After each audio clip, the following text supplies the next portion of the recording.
The sky above Kepler 442 be burned red with falling ships. Jake Morrison pressed his face against the cracked window of the command bunker and watched another human defense platform explode into silent fire. The alien warships hung in space like massive bones, white and twisted, slowly eating away at everything his people had built. How many more incoming? Jake asked without turning around. Lisa Brooks checked her scanner. The Marine captain had dirt on her face and blood on her uniform. She had been fighting for 6 months straight. 12 more troop carriers. They'll hit the northern settlements in 2 hours. Jake closed his eyes. 2,000 people lived in those settlements. Families, children. People who had come here to build a new life among the stars. Now they were all going to die because the Kethver Empire wanted their world. Can we evacuate them? With what ships? Lisa's voice was tired. The aliens destroyed our last transport yesterday. We've got maybe 50 fighters left, and half of those can't even fly. The bunker shook as another energy blast hit somewhere nearby. Dust fell from the ceiling. Jake had built this place with his own hands 3 years ago. Back when the biggest worry was whether the crops would grow right in alien soil. Now it was the last free place on a world that used to be home to 500,000 humans. Sir, one of the radio operators called out, "Captain Brooks, you need to hear this." Lisa hurried over to the communications station. The young man at the controls looked scared. They all look scared these days. "What is it, Danny?" "It's the enemy fleet." "Ma'am, they're talking to each other. It sounds strange." Lisa put on the headset and listened. The alien language was harsh and clicking, like insects talking. But there was something different about it today. Fear. Even through the translator, she could hear fear in their voices. "They're asking about something," she said slowly. "About ... readings? Energy readings?" Jake walked over. "What kind of readings?" Before anyone could answer, every screen in the bunker went white. Not broken white, but clean white, like someone had just turned on the biggest light in the universe. The radio filled with static. Outside, the red burning sky suddenly changed to black dot. Then space itself began to tear open. Admiral Zextel stood on the bridge of his flagship and watched reality break apart. The thing appearing in space above the human world made no sense. It was not a ship. It could not be a ship. Ships did not emerge from holes in nothing. Ships did not make space itself bend and twist like cloth. But there it was. The human vessel was enormous. Longer than his own flagship, the Devourer of Worlds, and that ship was the size of a small moon. This new thing was dark metal and sharp angles, covered in weapons that hurt to look at. They seemed to bend light around them, making his eyes water when he tried to focus. "What is that?" His second-in-command, Kyle Sith, was backing away from the viewing screen. "Impossible," Zexla whispered. "The humans are primitives. They barely achieved spaceflight 50 cycles ago. Our scouts reported simple chemical rockets and basic energy weapons." On the screen, the impossible human ship finished coming through. Its hole in space. The tear in reality sealed itself shut like a healing wound. The ship just hung there, silent and waiting. "Admiral," his communications officer called out, "You're receiving a transmission." "From the humans?" "Yes, sir." It is in our language." Zextal felt something cold move through his biomechanical body. The humans should not know their language. They had never made contact with the Empire before this invasion. Yet somehow, they were speaking perfect Kethver. Put it through. The voice that came from the speakers was calm and human. Male. It spoke their language like he had been born to it. "This is the United Earth ship Retribution. You have 30 seconds to cease fire and withdraw." The bridge fell silent. 200. Ships of the Imperial Fleet, the most powerful war machine in the galaxy, had just been given an ultimatum by a single human vessel. It was absurd. It was insulting. It was terrifying, Admiral Kyloseth whispered. "What are your orders?" Zextal looked at the human ship on his screen. Every instinct in his genetically modified body told him to flee. But he was an admiral of the Empire. He commanded the Devourer of Worlds. He had conquered 40 star systems, would not run from primitive mammals. All ships, he announced over the fleet communications, open fire, destroy that thing. Captain Ryan Clark stood on the bridge of the UES Retribution and watched the alien fleet turn toward his ship. 200 vessels, each one a living nightmare of bone and metal and tortured flesh. The Kethvar Empire built their ships from the bodies of conquered species, grown in biomechanical wombs and shaped by genetic engineering into weapons of war. Clark had studied them for 20 years. He knew how they worked. He knew how they thought he knew exactly how to kill them. 30 seconds are up, Captain, said Lieutenant Commander Ben Rogers from the weapons station. Energy signatures are spiking across their fleet, reported Commander Amy Foster from Tactical. They're charging weapons. Clark nodded once. He had hoped they would be smart enough to run. The Kethvar Empire was evil, but its soldiers were. Not all monsters. Many were just following orders, just trying to survive in a galaxy that rewarded strength and punished weakness. But they had made their choice. All weapons, Clark said quietly. Fire. Jake Morrison had seen orbital bombardments. Before, he had watched the Kethvar fleet reduce cities to ash with their bioenergy cannons. He had seen their living missiles burrow through mountains to reach hidden bunkers. He thought he knew what space combat looked like. He was wrong, the human. Warship did not fire energy beams or missiles. It fired something that made space itself scream. Holes opened in the fabric of reality around the alien ships. Some of the bone-white vessels simply crumpled, crushed by forces that should not exist. Others aged 10,000 years in a single second, crumbling to dust. A few just vanished, folded out of normal space, and scattered across dimensions that had no names. Mother of God, Lisa Brooks whispered. The battle lasted 5 minutes. When it was over, half the Kethvar fleet was gone. The survivors fled. Their bioneural networks broadcasting terror and confusion across every frequency. The human ship hung in space, undamaged, waiting. Jake's radio crackled to life. The same calm male voice they had heard before spoke, but now, in English, Kaplor 4 for 2B Colony. This is Captain Ryan Clark of the United Earth Ship Retribution. Please respond. Jake picked up the transmitter with shaking hands. This is Jake Morrison, Colony Administrator. Thank you. We thought we were all going to die. It's not today, Mr. Morrison. We're going to make sure of that. But first, we need to talk. The galaxy is about to change, and your people need to know what's coming. On the surface of Kepler 44 to be, in bunkers and shelters and hidden caves, 500,000 humans looked up at the sky and saw their salvation hanging among the stars. They did not know that salvation came with a price. They did not know that their rescue was just the beginning of something much larger. They did not know that humanity had been hiding in the dark, growing stronger, preparing for this moment for 50 years. The Kethvar Empire thought they were conquering primitives. They were about to learn how wrong they had been. Admiral Zexthal watched his fleet die and felt something he had never experienced before. Fear. Real. Cold fear that made his biomechanical heart skip beats. The human warship moved through space like death itself, its weapons reaching out to touch his ships and make them disappear. Damage report, he ordered, but his voice cracked. Flesh render is gone, sir. The bone crusher, too. The living hull of the Painbringer is aging rapidly. It will be dead in minutes. His tactical officer's voice was high with panic. Their weapons are not following any known physics. They are making our bioships die of old age. Zexthal gripped the organic rail of his command platform. The Devourer of Worlds shuddered around him as another human weapon passed nearby. The ship's living walls began to bleed. The neural networks that connected every part of his flagship started screaming in languages that had no words. How is this possible? He whispered. On the bridge of the Retribution, Commander Amy Foster watched her tactical display with cold satisfaction. Each alien ship appeared as a red dot on her screen. One by one, the dots were disappearing. Gravitational lance. Effectiveness is 97%, she reported to Captain Clark. Temporal displacement cannons are performing within normal parameters.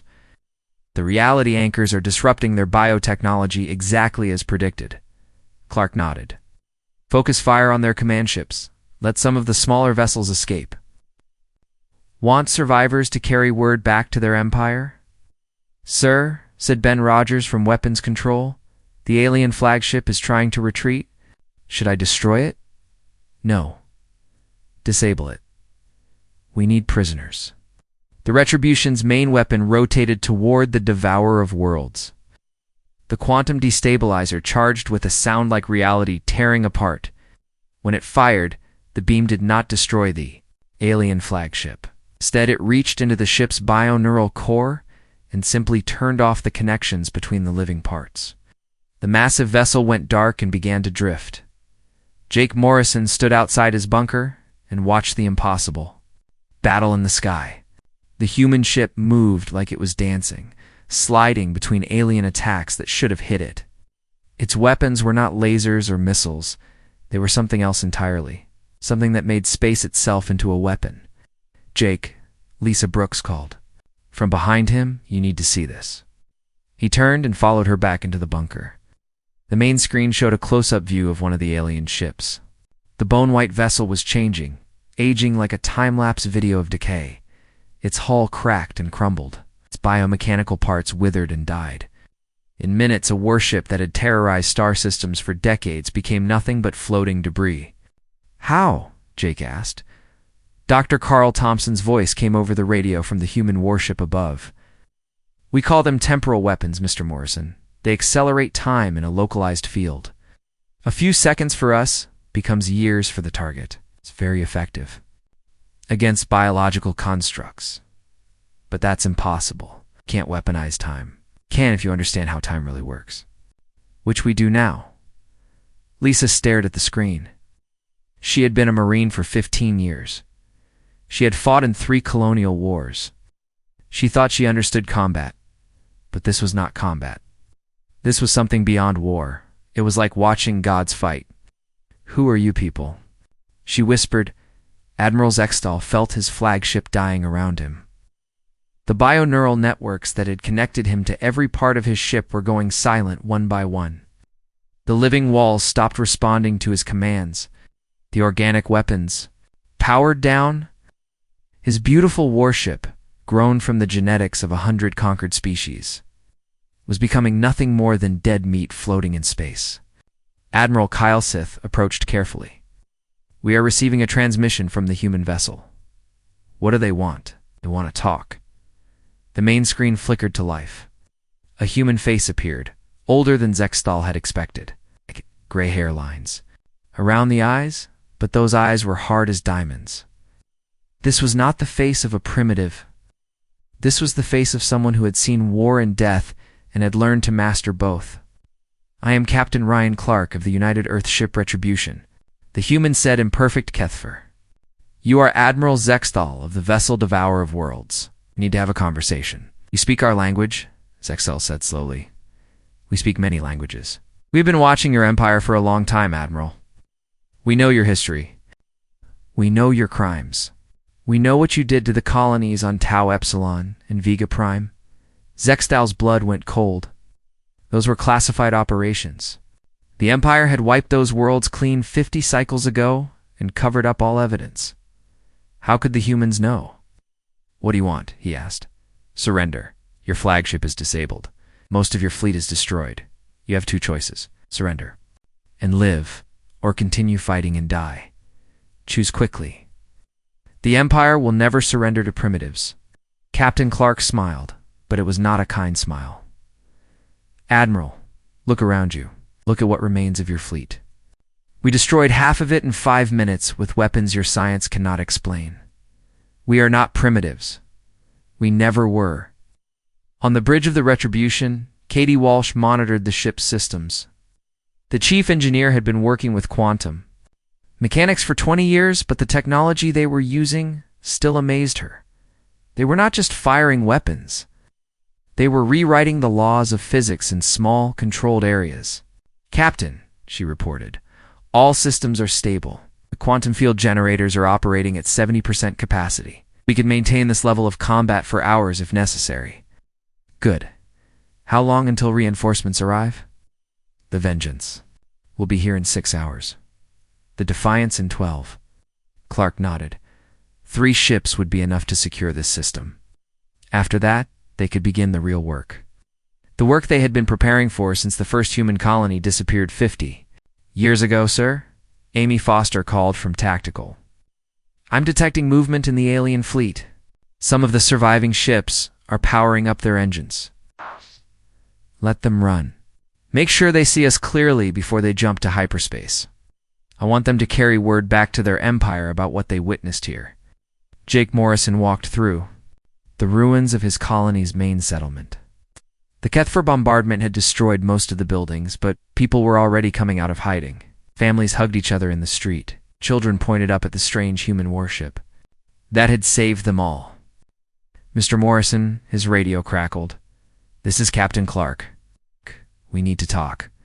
Face to face. You want to come down here? Actually, we'd like you to come up here. You and Captain Brooks. There are things you need to know about what's happening. In the galaxy, things that will affect every human alive. Jake looked at Lisa. The Marine captain was cleaning her rifle, but her hands were shaking slightly. The adrenaline of the battle was wearing off, leaving behind the reality of what they had witnessed. Is it safe? Jake asked. Safer than anywhere else in this system? We have a lot to discuss, Mr. Morrison. The war with the Kethfer Empire is just beginning, but humanity is not what you think it is. 2 hours later, Jake and Lisa stood in the transport bay of the Retribution, waiting for the shuttle that would take them to the surface. The ship around them was unlike anything they had ever seen. The walls seemed to shimmer with energy. The air itself felt different, charged with possibilities. This is not a normal ship, Lisa said quietly. Jake nodded. No, it's something else. Something that shouldn't exist. A door opened and Captain Clark walked in. Up close, he looked even older than he had on the screen, but his eyes were alert and intelligent. Behind him walked a woman in a science officer's uniform. Mr. Morrison, Captain Brooks, welcome aboard the Retribution. I'm Captain Clark, and this is Dr. Carl Thompson, our Chief Science Officer. Thank you for coming. Thank you for saving our lives, Jake replied. But I have questions. A lot of questions. I'm sure you do. We'll answer them all. But first, you need to understand something. The human race you think you know, the species that left Earth with chemical rockets and nuclear weapons, no longer exists. We evolved. We became something new, something the galaxy has never seen before. What do you mean? Lisa asked. Dr. Thompson stepped forward. We learned to manipulate the fundamental forces of reality itself. Time, space, gravity, quantum mechanics. We didn't just build better weapons. We rewrote the rules of physics. That's impossible. So is traveling faster than light. So is artificial gravity. So is this conversation, considering that 24 hours ago, you thought you were about to die? The impossible becomes possible when you understand that reality is not fixed. It can be changed, shaped, controlled. Captain Clark gestured toward a viewport. Outside, the disabled Kethfer flagship drifted in space, its biomechanical parts slowly dying. The Kethfer Empire thinks they rule the galaxy through superior biology and overwhelming force. They're wrong. They rule through ignorance. The ignorance of species who never learn to look beyond the obvious, who never question the basic assumptions about how the universe works. And you did, Jake asked. We had to. 50 years ago, the Empire began capturing human colonies, enslaving our people, experimenting on them. They thought we were weak, primitive, easy prey. They were wrong about that too. Clark's eyes grew hard. He spent 50 years preparing for this moment. 50 years developing weapons and defenses that exist outside normal physics. 50 years becoming something that cowl. Emperor Vashkar sat on his throne of living bone and watched his empire begin to panic.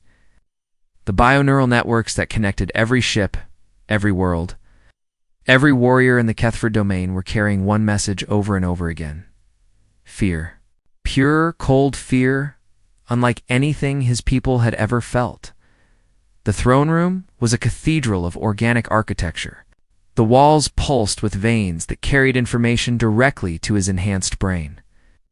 The floor was made from the compressed bones of 1,000 conquered species. Above him, the ceiling writhed with nerve clusters that monitored every corner of his 3,000-world empire. Today those nerves were screaming. "Report," he commanded. War Master the Kalan approached the throne, his biomechanical armor clicking with each step. The warrior's face, half flesh and half metal, was pale with shock. "My Emperor, we have lost contact with 17 fleets in the last 6 hours. The humans have appeared in 7 different systems simultaneously. Their ships emerge from nowhere, destroy our forces, and vanish again."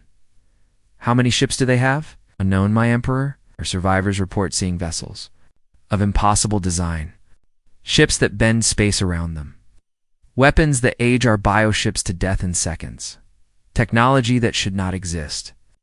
Emperor Vashkar felt something twist in his enhanced stomach. His species had ruled the galaxy for 3 centuries through superior genetics and biomechanical fusion. They had never encountered a force they could not understand, could not adapt to, could not eventually defeat until now. "Bring me geneticist Prime Kolthon," he ordered. The Empire's chief scientist arrived within minutes, his multiple arms carrying data tablets and biocomputers. Kolthon had been genetically modified for intelligence, his brain expanded with neural implants that connected him to every research facility in the Empire. "My Emperor," he said, bowing low, "I have analyzed the battle recordings from the Kepler system. What we face is beyond our current understanding." "Explain." Activated a holographic display. The image showed the battle between the human warship and Admiral Zexthal's fleet. The scientist slowed the recording to show each weapon impact in detail. "Watch this, my Emperor." The human vessel fires what appears to be a gravitational beam. But it does not simply increase gravity. It creates a localized field where time moves faster. Our bioships age decades in seconds. The Emperor leaned forward. "Time manipulation." "Yes, but that is not the worst part. Here they fire something else." The recording showed another weapon impact. This time, a Kethfer cruiser simply vanished. This weapon does not destroy matter. It removes it from normal space entirely. Our ship was not killed. It was located to somewhere else. Where, we do not know. Our science cannot detect where our vessels went. They may exist in parallel dimensions. They may have been scattered across time. They may have been reduced to their component atoms and spread across the universe. We simply do not know. Emperor Vashkar stood from his throne. His biomechanical body was 7 feet tall and perfectly engineered for war. He had personally led the conquest of 40 worlds. He had never felt fear. He felt it now. Possible? Our intelligence reports stated that humans were primitive. They barely achieved faster-than-light travel 50 cycles ago.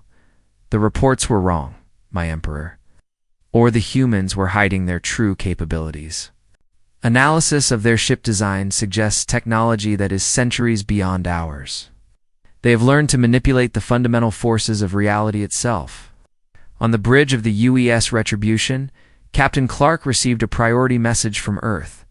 Command Admiral Helen Price appeared on his screen via quantum entanglement communication.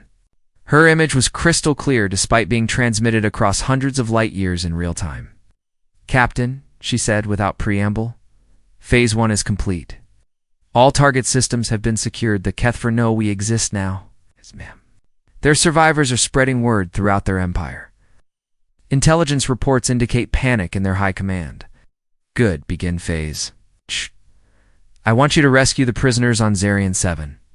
It's time to show the galaxy what the Empire has been doing to our people." Clark nodded. Zarian 7 was a prison world where the Kethfer had been holding human captives for decades. Scientists, colonists, soldiers, anyone unlucky enough to be captured during the Empire's raids on human settlements, the conditions there were beyond description. Admiral Clark said carefully, "The prisoners may not be in good condition. The Empire's experiments... I know, Captain. But they need to see that we came back for them, that we never forgot. And the galaxy needs to see what the Kethfer Empire really is." After the transmission ended, Clark called his senior staff to the briefing room. "Dr. Thompson, Amy Foster, Ben Rogers, and Katie Walsh gathered around the holographic display table. "We're going to Zarian 7, Clark announced. "Rescue mission. High priority," Sir Amy said, studying the tactical data. "That system is heavily defended. At least 50 bioships and a planetary defense grid. Which is why we're not going alone. The Vengeance and the Defiance will meet us there. 3 ships should be enough to crack their defenses." Dr. Thompson looked troubled. "Captain, the prisoners on Zarian 7 have been there for decades. The Empire's bio-experiments. They may not be recognizable as human anymore. Then we'll deal with that when we find them. Our mission is to bring every human home, no matter what condition they're in." Katie Walsh pulled up the engineering schematics for Zarian 7. The prison world was a nightmare of biomechanical architecture. The entire planet had been reshaped into a living laboratory where the Kethfer conducted their most horrible experiments. She said the planet itself is a bioconstruct. The prisons are grown into the world's surface. If we use our reality-warping weapons, we might kill the prisoners along with their captors. Then we'll have to be surgical. Precision strikes only. We save our people and leave the Empire a message they'll never forget. Meanwhile, in the depths of space, more human ships were moving into position, the UES Vengeance commanded by Captain Steve Parker dropped out of fold space near the Tau Ceti system. Its mission was to liberate the slave worlds where millions of beings toiled in biomechanical factories. The EU's Defiance, under Captain Laura Kim, appeared near the Empire's mining sector. Her ship carried weapons designed specifically to free the living ships that the Empire used as both vessels and prisons. Each human vessel was a miracle of impossible engineering. They existed partially outside normal space-time, allowing them to appear anywhere in the galaxy instantly. Their weapons reached into higher dimensions to manipulate reality itself. Their crews had been trained for decades to fight a war that conventional physics said could not be won.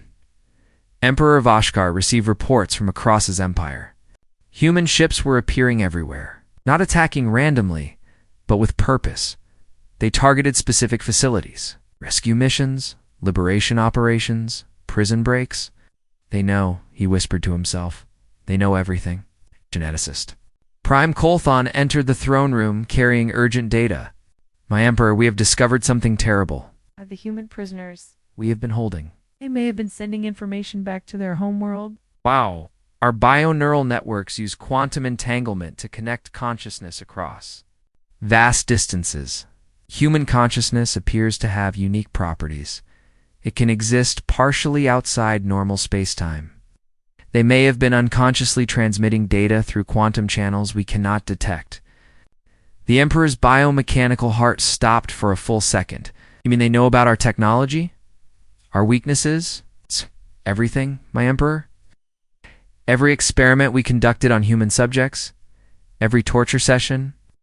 Every biological adaptation we forced upon them? It all went back to Earth.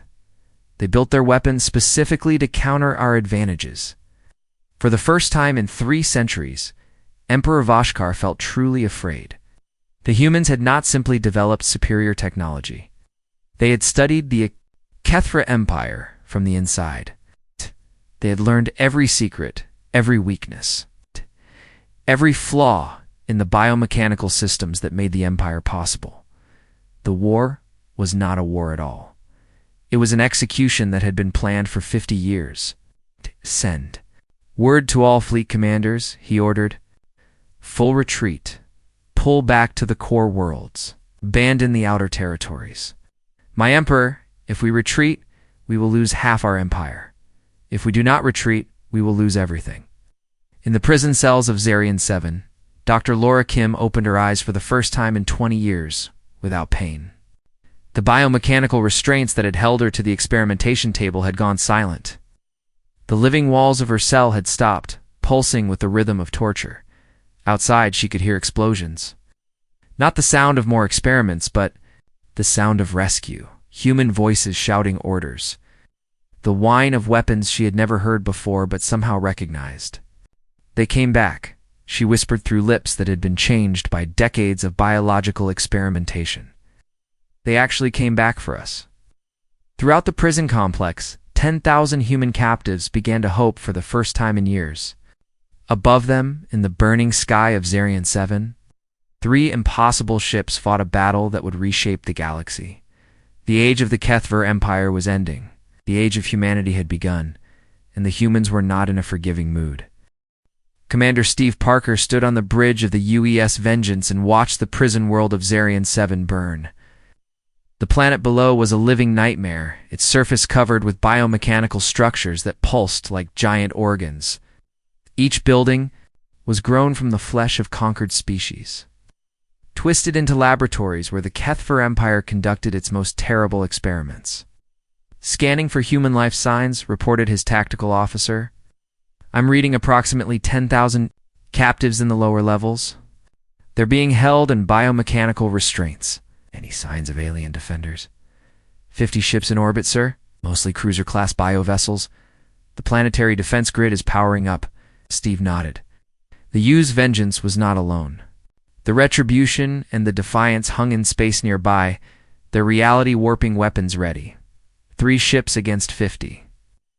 Under normal circumstances, it would be suicide. But these were not normal circumstances.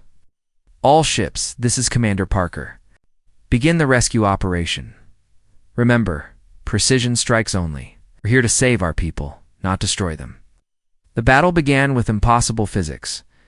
The 3 human vessels moved through space like they were dancing, sliding between enemy attacks that should have hit them. Their weapons reached out to touch the alien ships and make them vanish. Some of the biovessels simply aged to death. Others were folded out of normal space and scattered across dimensions. But this time the humans held back. They could have destroyed the entire alien fleet in minutes. Instead, they carefully disabled each ship, making sure no debris fell toward the prison planet below. On the surface of Zarian 7, Dr. Laura Kim felt the walls of her cell begin to crack. The biomechanical restraints that had held her for 20 years suddenly went limp. Around her, the living prison structure was dying as the human weapons above disrupted the quantum fields that kept it alive. She tried to stand and fell immediately. Her legs had been changed by decades of experimentation. The Kethver scientists had grafted alien tissue into her body, trying to understand how human consciousness worked. She barely looked human anymore, but she was still alive, still thinking, still hoping. The door to her cell melted away as a human soldier in advanced armor stepped through. The man's face was hidden behind a helmet, but she could see his eyes. Through the visor, they were filled with rage and sorrow. "Dr. Laura Kim?" he asked gently. "Yes," she whispered. Her voice was strange now, changed by the biomechanical implants in her throat. "My name is Sergeant Tom Bradley. We're here to take you home." Laura began to cry. She had given up hope of ever seeing another human face. For 20 years, she had endured torture and experimentation while the Empire's scientists tried to understand what made humans different from other species. She knew the answer. Humans were stubborn. They never gave up. They never forgot their own. "How many others?" she asked. "We've found 9,000 so far. All alive. Some in better condition than others, but all alive." Laura closed her eyes. 9,000 humans who had been written off as dead. 9,000 people who had been used as lab rats by an empire that saw them as nothing more than interesting animals. Now, they were going home. "Sergeant," she said, "there's something you need to know. Something important." "What is it, ma'am?" "The experiments they did on us. They weren't just torture. They were trying to understand human consciousness, how it works, why it's different." Tom Bradley helped her to her feet. Round them, other human soldiers were moving through the prison complex, freeing captives and gathering data from the alien laboratories. Different how? Human minds exist partially outside normal space-time. That's why we can use quantum consciousness linking. That's why your weapons work. You're not just manipulating physics. You're using human thought patterns to rewrite reality. Itself, the soldier's helmet camera was recording everything. Miles above, on the bridge of the Retribution, Captain Clark listened to Dr. Kim's words and felt pieces of a puzzle clicking into place. "Dr. Thompson," he called to his science officer. "Are you getting this?" "Yes, sir. It confirms our theories." Human consciousness has quantum properties that other species lack. That's why we could develop reality warping technology while the Empire could not. And why their bio-neural networks can't effectively interface with human minds, Clark added. We're literally thinking in dimensions they can't access. On Zarian 7, the rescue operation continued. Human soldiers moved through mile after mile of prison corridors, finding captives who had been locked away for decades. Some had been physically changed by alien experiments. Others had been mentally altered. But all of them were still recognizably human in ways that mattered. Dr. Kim was placed on a medical transport with 50 other rescued prisoners. As the ship lifted off from the nightmare world below, she looked out the window and saw the impossible human warships hanging in space, like guardian angels. How long, she asked, the medic treating her. How long have we been developing this technology? 50 years, ma'am, since the first colonies started disappearing. Earth Command decided we needed weapons that could fight an empire we didn't. Understand? But how did you know what to build? The medic smiled sadly. We didn't at first. Then the Empire made a mistake. They started experimenting on human prisoners. Every torture session, every biological test, every attempt to understand human consciousness sent information back to Earth through quantum channels they couldn't detect. Laura felt her breath catch. You mean we were sending data home? Unconsciously? Yes. Ma'am, human consciousness exists partially outside normal space-time. When the Empire tried to study your minds, they created quantum entanglement links between your thoughts and Earth. Every piece of Kethfer technology you saw, every weakness you discovered, every torture method they used, it all went home. We're spies without knowing it. We're heroes without knowing it. The weapons that saved you today were built using information that you and 9,000 other prisoners transmitted across the galaxy through pure thought. The Empire's greatest strength, their bio-neural networks, became their greatest weakness when they tried to use them on humans. High above the planet, Captain Clark coordinated the final phase of the rescue. The last group of human prisoners was being lifted from the deepest levels of the biomechanical complex. These were the ones who had been used for the most advanced experiments, the ones the Empire had tried to turn into something else entirely. Sir Amy Foster reported from Tactical, I'm reading massive energy buildup from the planet's core. The biostructure is going into some kind of shutdown sequence. Expected, Dr. Thompson said. When we disrupted the neural networks holding the prison together, we essentially killed the planet. Zarian 7 was a living world. Now it's dying. How long do we have? 6 hours before total structural collapse. But all prisoners are secure. We can leave whenever you're ready. Clark looked at the tactical display. The alien fleet was in full retreat. The prison world was dying. 10,000 human captives were safe aboard his ships. The mission was a complete success, but it was also a revelation. Dr. Thompson, I want a full analysis of what we learned here. If human consciousness really does exist partially outside normal space-time, that explains a lot about our capabilities. Yes, sir. It also suggests that other species might have similar potential if they understood how consciousness really works. You mean the Empire could develop similar weapons? Oh, sir. Their bio-neural technology is based on genetic programming and organic computation. It can't access the quantum dimensions where human consciousness operates. That's why they could never understand what made us different. They were looking for biological answers to a quantum question. The 3 human vessels prepared to leave the Zarian system. Behind them, the prison world continued its death spiral, its biomechanical structures collapsing as the neural networks that had sustained them for centuries finally went dark. But aboard the rescue ships, 10,000 humans were going home. They carried with them knowledge that would change everything. The Empire's greatest secret was that they had no defense against human consciousness itself. Every time they had tried to study human prisoners, they had given humanity the tools. To destroy them, Dr. Laura Kim sat in the medical bay of the transport ship and watched Earth's star grow brighter through the viewport. After 20 years of hell, she was finally going home. But more than that, she now understood what humanity really was. They were not just another species that had developed advanced technology. They were something new in the galaxy, a form of consciousness that could reach into the quantum foundations of reality and reshape them. Through pure thought, the Kethver Empire had ruled through biological superiority and brute force. But humanity ruled through something far more powerful. They ruled through the power of minds that could exist in multiple dimensions at once. It was no wonder the Empire was afraid. They were not just fighting superior weapons. They were fighting the universe itself, reshaped by human will and quantum consciousness. And the universe was fighting back. Captain Ryan Clark stood on the bridge of the Retribution and looked at the planet that had once been the heart of the greatest empire in the galaxy. Kethver Prime hung before them like a wounded animal, its biomechanical surface writhing. In pain, the entire world was alive, its continents shaped into massive weapons that could destroy fleets from orbit. Today, those weapons were turning toward his small fleet of human ships. 3 vessels against a living planet, Amy Foster said. From tactical, the odds are not in our favor, sir. They never have been, Clark replied. But we're not here to destroy Kethver Prime. We're here to save it. The planet's surface rippled like water.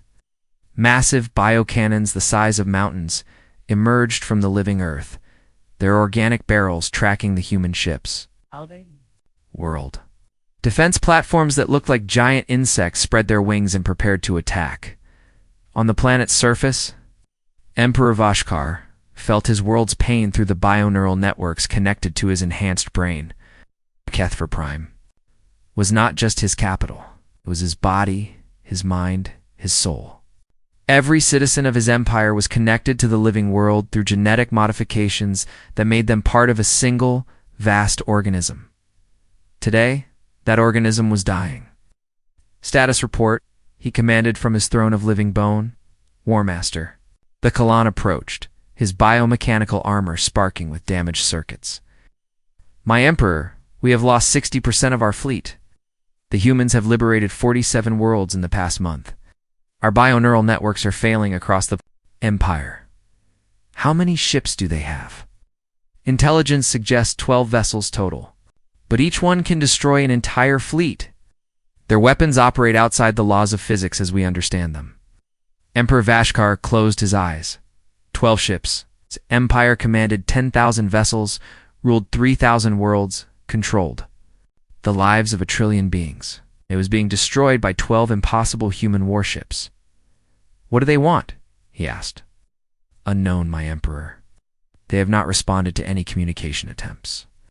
They simply appear, destroy our defenses, liberate our prisoners, and vanish. The Emperor stood from his throne. Through the bioneural networks, he could feel the approach of the human fleet. 3 ships, moving through space like they owned it. Their weapons charged with energies that made reality itself scream. Open a channel, he ordered. All frequencies. The main screen flickered to life, showing the bridge of the human flagship. The man who appeared was older than the Emperor. Had expected, with gray hair and lines around his eyes, but those eyes held the cold certainty of someone who had already won. I am Emperor Vashkar of the Kethver Empire, he said in heavily accented English. I wish to speak. I am Captain Ryan Clark of the United Earth ship Retribution. Been waiting for this conversation for 50 years. What do you want? Clark said simply. The Empire as it exists must end. But that doesn't mean your people have to die. The Emperor felt confusion ripple through the bioneural networks. You offer mercy, I offer evolution. The same thing that happened to humanity. The chance to become something better than what you are. On the bridge of the Retribution, Dr. Thompson monitored the quantum field generators. The weapons they were about to use were not destroyers, they were converters. Instead of disrupting the bioneural networks that held the Empire together, they would transform them. Sir, he reported to Captain Clark, all systems are ready. The consciousness expansion field is charged and ready to deploy. What exactly will happen when we fire? Clark asked. The quantum field will interact with the bioneural networks throughout the Empire. Instead of destroying the connections between individual minds, it will expand them. Every member of the Kethver species will suddenly experience consciousness, the way humans do. Multidimensional awareness. Empathy beyond their current biological limitations. And if they reject it, they can't. Hume consciousness is quantum-based. Once the field expands their awareness to include quantum dimensions, they will experience reality the way we do, including the ability to feel what others feel. Clark nodded. It was the most dangerous weapon humanity had ever created. Not because it killed, but because it forced evolution. The Kethfer Empire was built on the idea that some species were superior to others, that conquest was natural, that suffering was acceptable if it served the Empire's goals. But consciousness that existed in quantum dimensions could not accept those ideas. When you could feel the pain of everyone you hurt, when you could experience the fear of everyone you conquered, empire became impossible. Fire, Clark ordered. The quantum field spread out from the 3 human ships like invisible light. Passed through the biomechanical defenses of Kethfer Prime without triggering them. It flowed through the living surface of the planet like water through sand. And everywhere it touched, consciousness expanded. Emperor Voshkar felt it first. The quantum field reached his enhanced brain, and suddenly he was not just himself. Was every prisoner who had ever screamed in his dungeons. He was every slave who had died building his empire. He was every child who had watched their parents killed by his soldiers. For the first time in 3 centuries, the Emperor of the Kethfer felt empathy. Real, total, overwhelming empathy for every being his empire had ever hurt. It broke him, and it saved him. Throughout the empire, the same transformation was happening. The soldiers who had tortured prisoners suddenly felt their victims' pain. Scientists who had conducted experiments on living beings experienced every moment of agony they had caused. Administrators who had ordered the destruction of worlds felt the deaths of billions.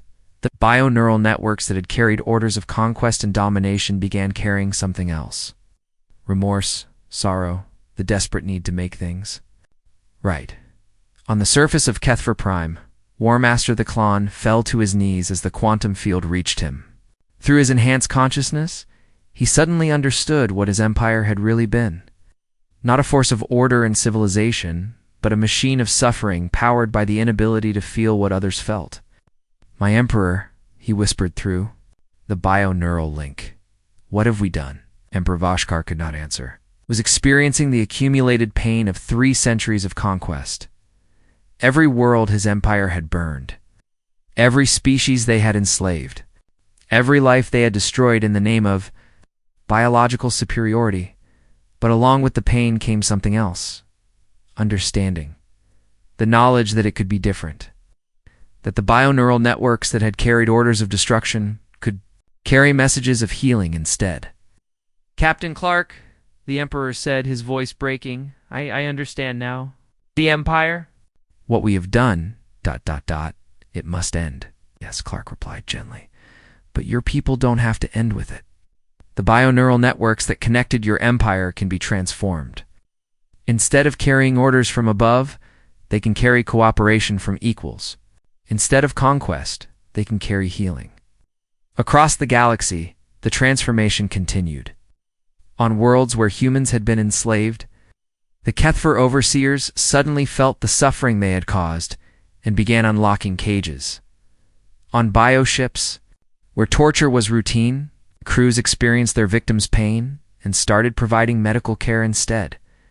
The empire was dissolving not through destruction, but through the simple expansion of consciousness.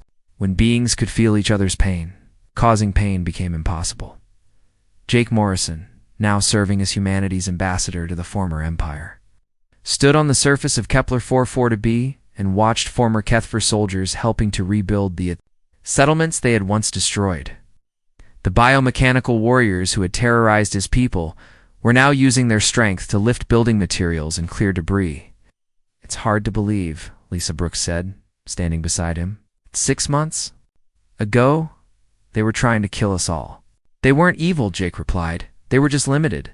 Their consciousness couldn't reach beyond their own experience. Now it can. What happens next? We build something new, an alliance of species that can feel each other's pain and joy. A galaxy where conquest is impossible because nobody can stand to hurt anyone else. Above them, the Retribution prepared to fold space and return to Earth. The ship's mission was complete. The Kethfer Empire was finished, not through destruction, but through transformation. Across 3,000 worlds, former conquerors were becoming healers. Former slaves were becoming equals, and former enemies were becoming friends. Captain. Clark stood on his bridge and felt the weight of 50 years of preparation finally lifting from his shoulders. The quantum consciousness field was spreading beyond the former empire now, touching other species, other worlds, other forms of life that had never experienced true empathy before. Humanity had not conquered the galaxy. They had given it the gift of expanded consciousness, the gift of feeling what others felt, the gift of empathy that made true civilization possible. "Sir," Dr. Thompson reported, "we're receiving messages from across the galaxy. Species that were never part of the Empire are requesting information about consciousness expansion." "Want to learn how to feel what we feel?" Clark smiled. "Send them the data. All of it. The galaxy is ready for the next step in evolution." As the Retribution folded space and vanished into the quantum dimensions between realities it left behind, a galaxy that would never be the same. The Age of Empires.